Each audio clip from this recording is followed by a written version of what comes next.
بھی ہیں۔ ایسے ہی وضو کی دعا میں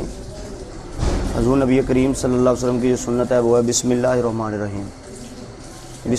بسم اللہ الرحمن الرحیم یہ وضو کی دعا ہے، اور وضو میں سب سے پہلے جو ہے وہ اپنے ہاتھ کلائیوں سمیت دھوتے ہیں، اور کلائیوں سمیت دھونے 3 مرتبہ دھوتے ہیں، اور اس کے دھونے کی وجہ یہ ہے کہ اس کے بعد کلی کرنی ہے۔ اگر ہاتھ صاف نہ ہوئے تو کلی ہاتھ کے جو جراثیم ہیں وہ کلی کے ذریعے گلے، اور گلے سے پھر معدے میں جا کے بیماریاں پیدا کر سکتے ہیں۔ اس لیے 3 مرتبہ پہلے کلائیوں سمیت ہاتھ دھوئیں اچھے طریقے سے، صابن میسر ہو تو صابن لگا لیں، اور اس کے بعد کلی کریں، اور اگر کلی کرنے سے پہلے مسواک ہو تو اچھا ہے، نہیں تو مسواک نہ ہو تو اپنی شہادت والی انگلی جو ہے پورے منہ میں پھیریں۔ اور اس میں یہ ضروری ہے کہ روزہ دار کے لیے وضو کرنے کا طریقہ مختلف ہے اور غیر روزہ دار کے لیے مختلف ہے۔ روزے میں جب کلی کرتے ہیں تو پانی گلے تک نہیں پہنچاتے، جبکہ روزے کے علاوہ جب وضو کرتے ہیں تو اس میں جو ہے وہ پانی گلے تک پہنچاتے ہیں، غرارہ کرتے ہیں۔ ایسے ہی روزہ دار جب وضو کرے گا تو ناک میں جب پانی پہنچانا ہے تو ناک کی نرم ہڈی تک نہیں پہنچانا، کیونکہ نرم ہڈی تک پہنچانے سے جو ہے وہ گلے سے وہ معدے تک چلا جائے گا، جس سے روزہ ٹوٹ جائے گا۔ یہ 2 چیزیں جو ہے وہ روزہ دار کے لیے بہت زیادہ ضروری ہیں، ان میں احتیاط کرنی۔ اور 3 مرتبہ کلائیاں، اور اس کے بعد 3 مرتبہ کلی، لیکن غرارہ روزہ ہے اس لیے غرارہ نہیں کرنا۔ ایسے ہی جب آپ نے ناک صاف کرنا ہے تو ناک میں کوشش کریں کہ بائیں ہاتھ کے ساتھ پانی ڈالیں، اور اس کے بعد یہ چھوٹی انگلی جو ہے وہ پہلے بائیں طرف ناک کے سراغ میں، پھر دائیں طرف ڈال کے ناک کو اسی طریقے 3 دفعہ پانی بہا کے اس کو صاف کریں۔ اس کے بعد جو سنت ہے اور جو سب سے پہلا فرض ہے وضو کا وہ ہے چہرہ دھونا۔ چہرہ دھونے میں یہ چیز یاد رکھیں کہ بال کے سر کی پیشانی کے پہلے بال سے لے کر یہ یہاں تک جو تھوڑی اس کے نیچے تک پانی پہنچانا ضروری ہے۔ ایسے ناک کے اس کونے، کان کے اس کونے سے لے کر اس کونے تک جو ہے وہ پانی پہنچانا ضروری ہے۔ اور 3 مرتبہ جو ہے چہرہ دھونا یہ نبی کریم صلی اللہ علیہ وسلم کی سنت مبارکہ میں سے ہے۔ اور اگر کسی کی داڑھی ہو تو اس نے ساری داڑھی کو پانی نہیں پہنچانا، بلکہ وہ اس کا خلال کرے گا، اور خلال کرنے کا طریقہ یہ ہے ہاتھ تر کریں، ہاتھ تر کر کے نیچے سے 1 مرتبہ بس ایسے کر دیں، بس اس سے زیادہ مرتبہ خلال جو ہے وہ سنت نہیں ہوگا، صرف 1 مرتبہ خلال سنت ہے بس۔ اس طریقے سے اگر 3 دفعہ وہ اپنا چہرہ دھوئیں گے،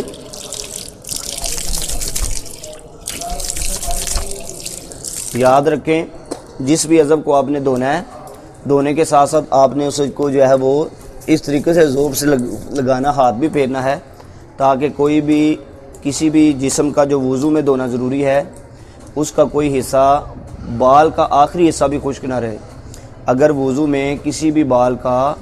جو وضو میں دھونا ضروری ہے اگر خشک رہ گیا تو آپ کا وضو نہیں ہوگا، اور اگر آپ کا وضو نہ ہوا تو آپ کا قرآن پڑھنا، نماز پڑھنا، یہ ساری چیزیں جو ہیں آپ کے لیے نقصان دہ ہو جائیں گی۔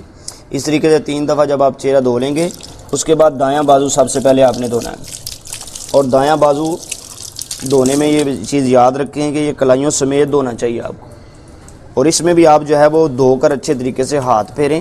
تاکہ جو ہے اس کا بھی کوئی حصہ بال کا جو ہے وہ خشک نہ رہے، اور اس کو بھی 3 مرتبہ دھوئیں۔ ایسے ہی بائیں کو بھی دھونے کے بعد اوپر جو ہے وہ ہاتھ اچھے طریقے سے لگانا ہے، دبانا ہے، تاکہ جو ہے نا وہ کوئی بال کا حصہ خشک نہ رہے۔ اس کے بعد تیسرا، وضو میں صرف جو ہے نا وہ سر کا جو مسح ہے یہ فرض ہے، اس سر کو دھونا نہیں ہوتا بلکہ اس کا مسح کرنا ہوتا ہے۔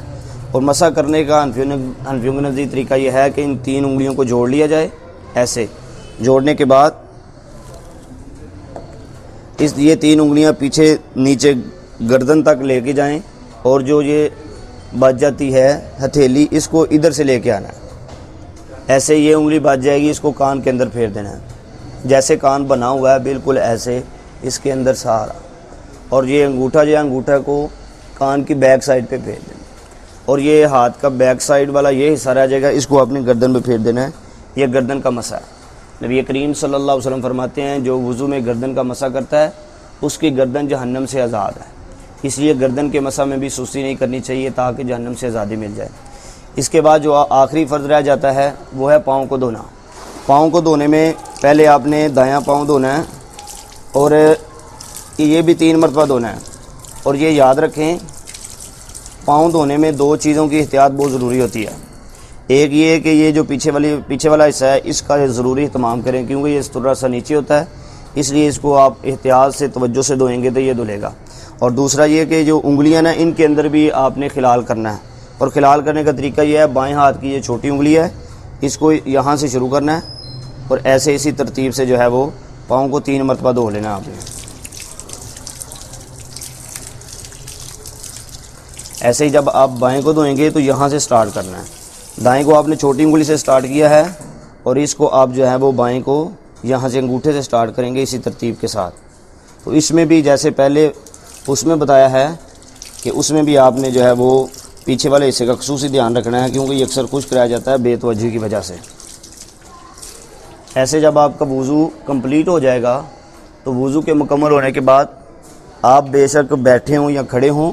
شہادتین پڑھیں، وہ جو دعا اوپر لکھی ہے اس کی ادائیگی کریں، اشہد ان لا الہ الا اللہ وحدہ لا شریک لہ واشہد ان محمدا عبدہ ورسولہ، کیونکہ نبی کریم صلی اللہ علیہ وسلم کا فرمان عالی شان ہے جو شخص وضو کے بعد شہادتین پڑھتا ہے اللہ تعالیٰ اس پہ اتنا راضی ہوتا ہے کہ اس کے لیے جنت کے 8 دروازے کھول دیے جاتے ہیں، جس دروازے سے وہ چاہے گا وہ داخل ہو جائے گا۔ تو ایسے ہی اس میں آپ جو ہے وہ بیٹھ کے کھڑے ہو کے یا انگلی آپ آسمان کی طرف کریں یا نہ کریں، لیکن شہادتین کی ادائیگی جو ہے وہ ضرور کریں۔ اگر اس کو ادا کریں گے تو انشاءاللہ تعالی جنت کے 8 دروازے کھول دیے جائیں گے۔ روزے میں کچھ احتیاطی تدابیر ہیں وہ اس میں وضو میں وہ ضروری یاد رکھیں۔ ایک تو میں نے دوران وضو بتائی ہے کہ آپ نے گلے تک پانی نہیں پہنچانا، ناک کی نرم ہڈی تک پانی نہیں پہنچانا، یہ وضو اور روزے میں دونوں میں ضرور۔ اور دوسرا جو ہے نا وہ کوشش کریں کہ پانی کم سے کم ضائع کریں۔ اور تیسری بات کوشش کریں دوران وضو آپ کسی قسم کی گفتگو نہ کریں، کیونکہ گفتگو دراصل شیطان کی طرف سے وضو کے اندر ہوتی ہے، جس سے وضو میں توجہ کم ہو جاتی ہے،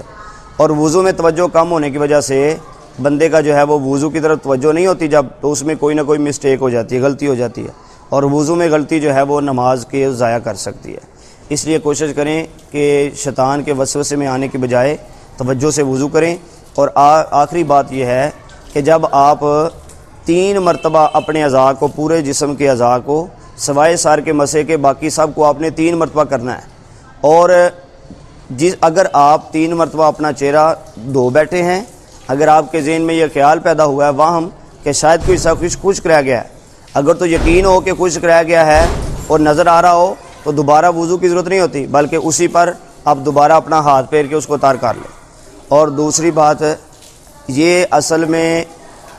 یہ بات یاد رکھیں کہ نبی کریم صلی اللہ علیہ وسلم کی جب سنت بندہ پوری کر لیتا ہے نا